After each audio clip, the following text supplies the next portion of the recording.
Hello everyone, my name is Bhavna and today's my seminar topic is John Taylor effect. तो આપણે સમજીએ કે John Taylor effect શું છે. The John Taylor effect is a geometric distortion of a non-linear molecule system. હવે John Taylor effectને John Taylor distortion તરીકે પણ ઓળખવામાં આવે છે. એટલે કે કોઈ પ્રકારનું ડિસ્ટોર્શન આવે છે એમાં જીઓમેટ્રિક કોર્ડિનેશન કમ્પાઉન્ડમાં. અને આ જીઓમેટ્રિક ડિસ્ટોર્શન હંમેશા નોન લિનર કમ્પાઉન્ડમાં જોવા મળે છે, કારણ કે લિનર કમ્પાઉન્ડમાં કોઈ ખાસ પ્રકારનું ડિસ્ટોર્શન જોવા મળતું નથી. નોન લિનર કમ્પાઉન્ડમાં જોવા મળે છે. That reduce its symmetry and energy. તે શું કરે છે તો એની સિમેટ્રી અને એનર્જી રિડ્યુસ કરે છે. સિમેટ્રી ઓછી થાય અને એનર્જી પણ એની ઓવરઓલ એનર્જી પણ ઘટે છે. એનર્જી ઘટે એટલે એની સ્ટેબિલિટી વધે. તો આ એક ઇફેક્ટ છે જેમાં મોલિક્યુલ પોતાની એનર્જી ઓછી કરે છે અને સ્ટેબિલિટી વધારે છે. બરાબર. This distortion is typically observed among octahedral complexes where the two bonds can be shorter or longer than those of the equatorial bond. ધારો કે એક પ્લેન છે જેમાં 4 બોન્ડ આવ્યા છે. પ્લેનમાં સ્ક્વેરમાં જે આવ્યા છે 4 બોન્ડ તે ઇક્વાટોરિયલ છે અને જે ઊભા છે એ વર્ટિકલ છે. એને આપણે એક્ઝાઇલ પણ કહીએ છીએ. બરાબર.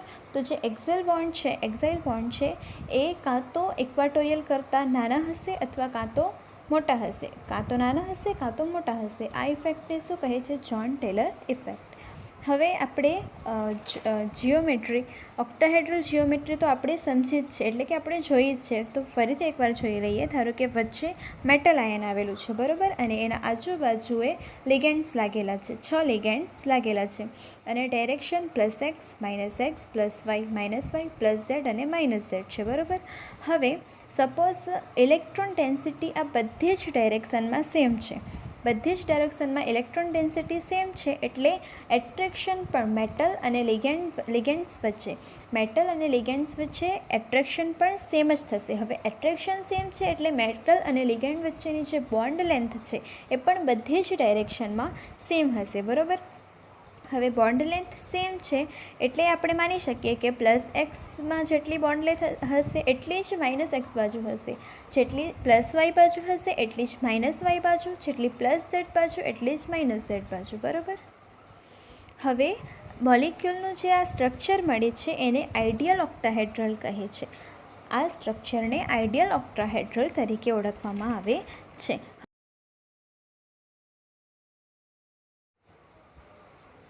હવે આપણે સમજીએ કે ઝેડ આઉટ શું છે અને ઝેડ ઇન શું છે. સૌથી પહેલાં ઝેડ આઉટ જોઈએ. ધારો કે હવે ઝેડ ડાયરેક્શનમાં ઇલેક્ટ્રોન ડેન્સિટી આપણે વધારે લીધી તો એટ્રેક્શન છે એ મેટલ આયન અને લિગેન્ડ્સ વચ્ચેનું એટ્રેક્શન ઓછું થઈ જશે, જેથી બોન્ડ લેન્થ વધી જશે. એટ્રેક્શન ઓછું થાય એટલે બોન્ડ લેન્થ વધી જાય અને રિપલ્સન પણ ઓછું થઈ જશે, જેથી એનર્જી ઓફ ઓર્બિટલ પણ ઓછી થઈ જશે. બરાબર. હવે આને ઝેડ આઉટ કહે છે. એટલે કે ઝેડ ડાયરેક્શનમાં જે લિગેન્ડ્સ છે તેની અને બોન્ડ તેની વચ્ચે અને મેટલ આયન વચ્ચે બોન્ડ લેન્થ ખૂબ જ વધી જાય છે, જેને ઝેડ આઉટ કહે છે.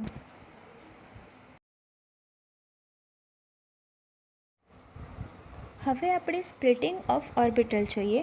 તો અહીં 5 ડી કક્ષકો આપેલી છે. બરાબર. હવે આ ડી કક્ષકોનું વિભાજન થાય એટલે ઇજી સેટ ઉપરની તરફ અને T2G સેટ નીચેની તરફ. ઓક્ટાહેડ્રલમાં ઇજી ઉપરની તરફ હોય છે અને T2G કક્ષકો નીચેની તરફ. ઇજીમાં dx² - y² અને dz² છે અને T2Gમાં dxy dxz અને dyz છે. બરાબર. હવે આ બંને વચ્ચેનું અંતર છે 10 dq. હવે ઝેડ આઉટ પ્રમાણે આપણે જોયું તો ઝેડ આઉટમાં શું થાય છે? ઝેડ એક્સિસમાં બોન્ડ લેન્થ ખૂબ જ વધી જાય છે અને જેના કારણે ઓર્બિટલની એનર્જી ખૂબ જ ઓછી થઈ જાય છે.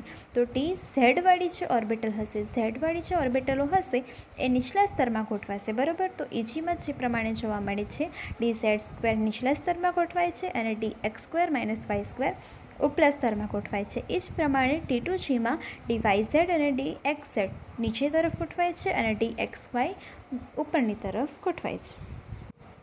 હવે આપણે ઝેડ ઇન જોઈએ.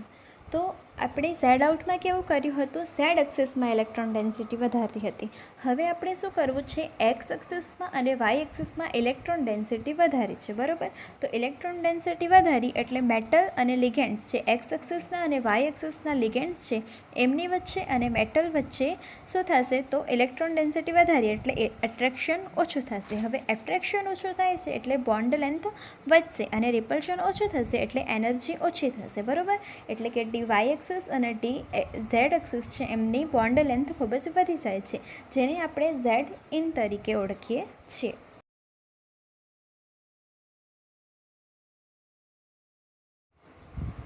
હવે આપણે જોઈશું splitting of orbital in Z in. બરાબર, તો ઝેડ ઇનમાં શું થાય છે, વાય એક્સિસ અને ઝેડ એક્સિસ છે એમને બોન્ડ લેન્થ ખૂબ જ વધી જાય છે એટલે એટ્રેક્શન ઓછું થાય છે અને એનર્જી પણ ઓછી થાય છે. બરાબર, તો અહીંયા ડી ઓર્બિટલ્સ આપેલી છે જેમના વિભાજનથી ઇજી અને T2G બને છે. એ જ પ્રમાણે ઇજીમાં આપ્યા છે, ઇજીમાં કક્ષકો છે dx² - y² અને dz².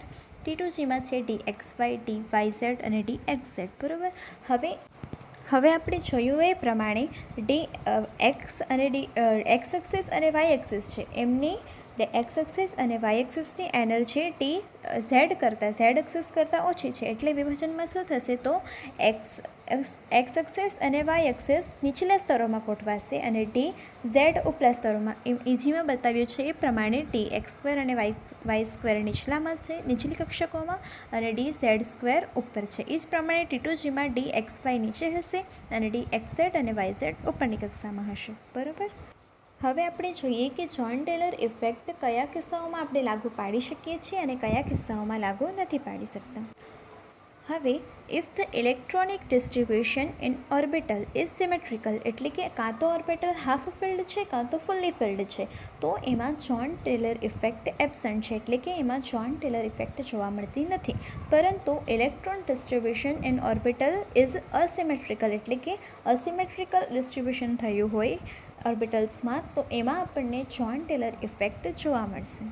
હવે આપણે ઉદાહરણ દ્વારા સમજીએ એને. હવે ઉપર અહીં દર્શાવ્યું છે એ પ્રમાણે ઉપર ઇજી કક્ષકો છે અને નીચે T2G કક્ષકો છે.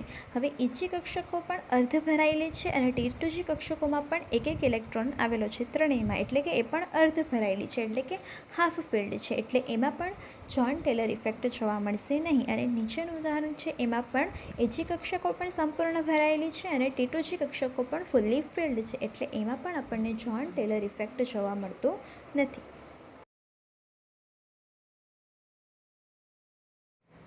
હવે અહીં દર્શાવ્યું છે એ પ્રમાણે ઉપર ઇજી કક્ષકોમાં 3 ઇલેક્ટ્રોન ગોઠવાયેલા છે, 1, 2 અને ત્રીજું અહીં, એટલે આ ના તો હાફ ફિલ્ડ છે અને ના તો ફુલ્લી ફિલ્ડ છે, એટલે અહીં જ્હોન ટેલર પ્રેઝન્ટ છે. બરાબર, અને T2G કક્ષકોમાં દર્શાવ્યું છે એ પ્રમાણે એક જ ઇલેક્ટ્રોન છે, તો અહીં પણ ના તો હાફ ફિલ્ડ છે ના તો ફુલ્લી ફિલ્ડ છે, એટલે જ્હોન ટેલર પ્રેઝન્ટ થશે. અથવા તો આને આપણે 2 ઇલેક્ટ્રોન દ્વારા ભરી દઈએ આ રીતે, તો પણ અહીં જ્હોન ટેલર પ્રેઝન્ટ હશે, કારણ કે ના તો હાફ ફિલ્ડ છે ના તો ફુલ્લી ફિલ્ડ છે, અથવા તો 1, 2, 3 અને આ રીતે આપણે જો ભરી લઈએ તો પણ એ હાફ ફિલ્ડ પણ નથી, ફુલ્લી ફિલ્ડ પણ નથી, તો અહીં પણ જ્હોન ટેલર ઇફેક્ટ પ્રેઝન્ટ છે.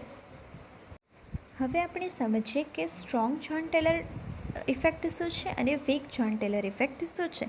તો આકૃતિમાં અહીં દર્શાવ્યું છે એ પ્રમાણે 5 ડી કક્ષકો છે, ઉપર 2 ઇજી અને નીચે 3 T2G કક્ષકો છે. હવે આપણે જોઈએ તો જ્યારે ઇલેક્ટ્રોનિક ડિસ્ટ્રીબ્યુશન થશે ઓક્ટાહેડ્રલમાં, ત્યારે ઉપરની કક્ષકો છે ઇજી કક્ષકો વધારે ઉર્જા ધરાવતા સ્તરો, એટલે કે ઇજી કક્ષકોમાં જ્યારે અસિમેટ્રિકલ ડિસ્ટ્રીબ્યુશન જોવા મળશે તો ત્યારે અસર થશે એ હશે સ્ટ્રોંગ જ્હોન ટેલર ઇફેક્ટ. બરાબર, અને નીચલા સ્તરો એટલે કે ઓછી ઉર્જાવાળા સ્તરો છે જે T2G કક્ષકો, એમાં જ્યારે અસિમેટ્રિકલ ડિસ્ટ્રીબ્યુશન જોવા મળશે તો એ હશે વીક જ્હોન ટેલર ડિસ્ટોર્શન. બરાબર, એટલે કે વીક જ્હોન ટેલર ઇફેક્ટ. હવે ધારો કે આપણી પાસે 4 ઇલેક્ટ્રોન છે, તો આ 4 ઇલેક્ટ્રોન આવી રીતે ગોઠવાય છે, 1, 2, 3 અને 4. તો અસિમેટ્રિકલ ડિસ્ટ્રીબ્યુશન આપણને ઉપલા સ્તરોમાં એટલે કે ઇજી સ્તરોમાં જોવા મળે છે, એટલે આ સ્ટ્રોંગ જ્હોન ટેલર ઇફેક્ટ છે. અને એક જ ઇલેક્ટ્રોન છે ધારો કે આપણી પાસે, જે નીચે T2G સ્તરમાં ગોઠવાય છે, જે નીચલા સ્તરમાં એટલે કે ઓછી ઉર્જા ધરાવતા સ્તરોમાં ગોઠવાય છે, તો ત્યાં જોવા મળશે આપણને વીક જ્હોન ટેલર ઇફેક્ટ.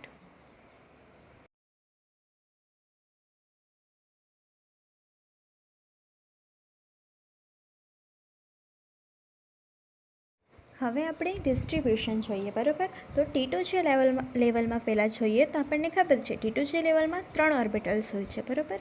હવે અસિમેટ્રિકલ ડિસ્ટ્રીબ્યુશન ફક્ત એક ઇલેક્ટ્રોનના કારણે જોવા મળે તો એને આપણે કહીશું Z ઇન, અને અસિમેટ્રિકલ ડિસ્ટ્રીબ્યુશન આપણને 2 ઇલેક્ટ્રોનના કારણે જોવા મળશે તો આપણે એને કહીશું Z આઉટ, બરાબર. હવે T2 જે લેવલના 3 ઓર્બિટલ્સ આપણી પાસે છે અને એક જ ઇલેક્ટ્રોનના કારણે જોવા મળે છે, તો આ એક ઇલેક્ટ્રોન અહીં આ પ્રમાણે ગોઠવાય છે, એટલે કે T2G1, તો એ Z ઇન હશે, બરાબર. અને આ જ પ્રમાણે આપણી પાસે 4 ઇલેક્ટ્રોન છે જે આ પ્રમાણે ગોઠવાય છે, 1, 2, 3 અને 4. ઇલેક્ટ્રોન 4 છે, પરંતુ અસિમેટ્રિકલ ડિસ્ટ્રીબ્યુશન ફક્ત એકના કારણે જોવા મળે છે, એટલે એ પણ હશે Z ઇન, જેને આપણે કહીશું T2G4, બરાબર. હવે અસિમેટ્રિકલ ડિસ્ટ્રીબ્યુશન બાય 2 ઇલેક્ટ્રોન, તો એમાં 2 ઇલેક્ટ્રોન આ પ્રમાણે ગોઠવાય છે, તો આપણે એને Z આઉટ કહીશું, એટલે કે T2G2. અને 5 ઇલેક્ટ્રોન છે જે આ પ્રમાણે ગોઠવાય છે, 1, 2, 3, 4 અને 5. અસિમેટ્રિકલ ડિસ્ટ્રીબ્યુશન 2ના કારણે જોવા મળ્યું છે, એટલે એને પણ આપણે કહીશું Z આઉટ. આ જ પ્રમાણે EG લેવલ્સ જોઈએ તો EG લેવલમાં ફક્ત 2 ઓર્બિટલ હોય છે. હવે 2 ઓર્બિટલમાં એક ઇલેક્ટ્રોન ગોઠવાયો છે જે આ પ્રમાણે ગોઠવાયું છે, જે Z આઉટ છે, અને EG1 પ્રમાણે વાંચશું, બરાબર. અને 3 ઇલેક્ટ્રોન હોય તો એ આ પ્રમાણે ગોઠવાય, 1, 2 અને ત્રીજું આમ, તો આ પણ Z આઉટ છે, જેને EG3 પ્રમાણે વાંચશું. હવે આગળ જોઈએ તો application of Jahn Teller distortion. તો પહેલાં છે લેબાઇલ નેચર ઓફ Cr(H2O6+2). તો હવે Crનું કોન્ફિગરેશન જોવા મળશે 3d5,4s1, અને એની ઓક્સિડેશન અવસ્થા Cr2+ માં કોન્ફિગરેશન જોવા મળશે 3d4, બરાબર. હવે આપણી પાસે 4 ઇલેક્ટ્રોન છે, એટલે કે ઓક્ટાહેડ્રલ કમ્પાઉન્ડ છે, તો આ પ્રમાણે ગોઠવાયું હશે, EG કક્ષકો અને T2G કક્ષકો નીચે, EG કક્ષકો ઉપર. હવે 4 ઇલેક્ટ્રોન ભરવા છે અને વીક ફિલ્ડ લેગાન્ડ છે, તો આ પ્રમાણે આપણે ભરશું 1, 2, 3 અને 4. હવે અસિમેટ્રિકલ કન્ફિગરેશન જોવા મળે છે EG ઓર્બિટલ્સમાં, એટલે કે અસિમેટ્રિકલ ડિસ્ટ્રીબ્યુશન છે, એટલે કે જોન ટેલર ઇફેક્ટ પ્રેઝન્ટ છે, બરાબર. અને જોન ટેલર ઇફેક્ટમાં જે અસિમેટ્રિકલ ડિસ્ટ્રીબ્યુશન છે એ ઉપલા સ્તરોમાં, એટલે કે EG કક્ષકોમાં જોવા મળે છે, જેથી સ્ટ્રોંગ જોન ટેલર ઇફેક્ટ જોવા મળશે, અને આ Z આઉટ છે, બરાબર. હવે Z આઉટ કેસ છે અને strong Jahn Teller effect present છે. અહીં Cr સાથે OH2 મોલિક્યુલ્સ આ પ્રમાણે જોડાયેલા છે, બરાબર. હવે આપણે જાણીએ છીએ કે Z આઉટ છે. હવે Z આઉટ છે એટલે બોન્ડ લેન્થ વધી હશે. હવે બોન્ડ લેન્થ જેમ જેમ વધે, આપણે કોઈ પણ વસ્તુને જેમ જેમ ખેંચીએ તેમ તે વીક થતી જાય, બરાબર. તો બોન્ડ લેન્થ જેમ જેમ વધે છે એમ બોન્ડ વીક થતો જાય છે, અને અહીં પણ આવું થાય છે કે બોન્ડ વીક થાય છે અને શું થાય છે, તૂટી જાય છે. એટલે કે જે H2O મોલિક્યુલ છે, કાં તો ઉપરનો અથવા કાં તો નીચેનો, પણ બેમાંથી એક જ H2O મોલિક્યુલ અહીંથી નીકળી જશે, એટલે કે છૂટો પડશે, તો આપણને મળશે Cr(H2O5) 2+. હવે શું થાય છે કે અહીંયા જે વેકેન્સી ક્રિએટ થાય છે એને ભરવા માટે કોઈ પણ એક લિગાન્ડ, ધારો કે આપણે લઈ લઈએ L- લિગાન્ડ આવે છે અને અહીં જોડાઈ જાય છે, એટલે કેવું થાય છે, તો Cr(H2O5L-), બરાબર. હવે આ છે આનું લેબાઇલ નેચર. હવે બીજું આપણે જોઈએ તો એ છે ઇલેક્ટ્રોનિક સ્પેક્ટ્રા ઓફ TiH2O6+3 ion. હવે TiH2O6+3 ion માટે Ti છે એનું કન્ફિગરેશન D1, બરાબર. હવે એક જ ઇલેક્ટ્રોન છે એટલે આપણને ખબર હોય કે સ્પેક્ટ્રા કેવું મળે, શાર્પ મળે.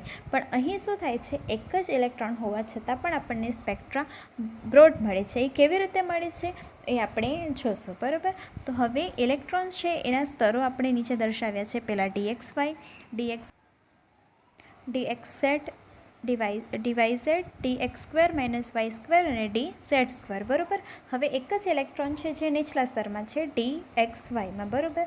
હવે આપણને આ ઇલેક્ટ્રોનને ગ્રાઉન્ડ સ્ટેટમાંથી એક્સાઇટેડ સ્ટેટમાં લઈ જવું છે, તો આપણે શું કરશું, નીચેથી કોઈ એને હીટ આપશું, એનર્જી આપશું, તો એ ગ્રાઉન્ડ સ્ટેટમાંથી એક્સાઇટેડ સ્ટેટમાં જતું રહેશે.